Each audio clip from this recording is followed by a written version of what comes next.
Au Burkina Faso, le ministre de la Communication Jean-Emmanuel Ouédraogo, nommé Premier ministre.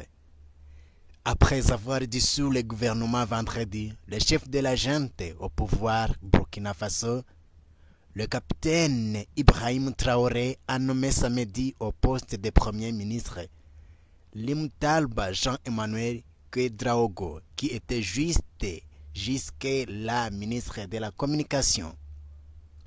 Au Burkina Faso, le chef de la junte au pouvoir, le capitaine Ibrahim Traoré, a nommé samedi 7 décembre Rimtalba Jean-Emmanuel Ouédraogo, jusqu'alors ministre de la Communication, au poste de Premier ministre, selon un décret présidentiel lu à la télévision d'État.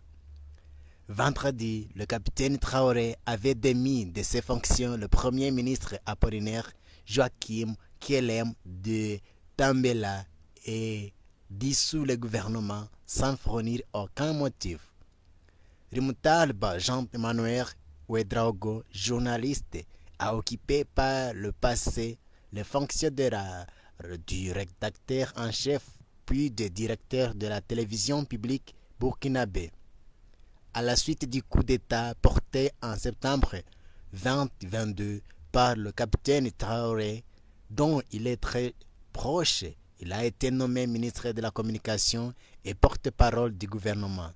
Figure civile du pouvoir militaire, il a été reconduit lors des 3 remaniements, dont le dernier l'avait élevé au rang de ministre d'État. Instabilité politique et menaces sécuritaires. Le Burkina Faso est plongé dans une instabilité politique depuis début 2022 où le lieutenant-colonel Paul-Henri Sandaogo Damiba s'est emparé du pouvoir par un coup d'État contre le président Roch-Marc Christian Kaboré. Il a été évincé lors d'un second poursuite 8 mois plus tard, orchestré par le capitaine Ibrahim Traoré, toujours au pouvoir, avec le Mali et le Niger.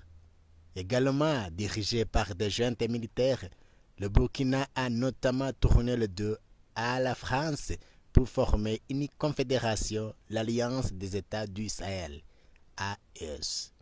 Le Burkina est également confronté à de nombreuses attaques de groupes armés djihadistes et près de 2 millions de Burkinabés sont déplacés à cause du conflit. Ces violences ont fait plus de 26 000 morts au Burkina depuis 2015, civils et militaires, dont plus de 13 500 depuis le coup d'État de septembre 2022, selon l'ONG ACLED, qui recense les victimes des conflits dans le monde avec AFP. Merci.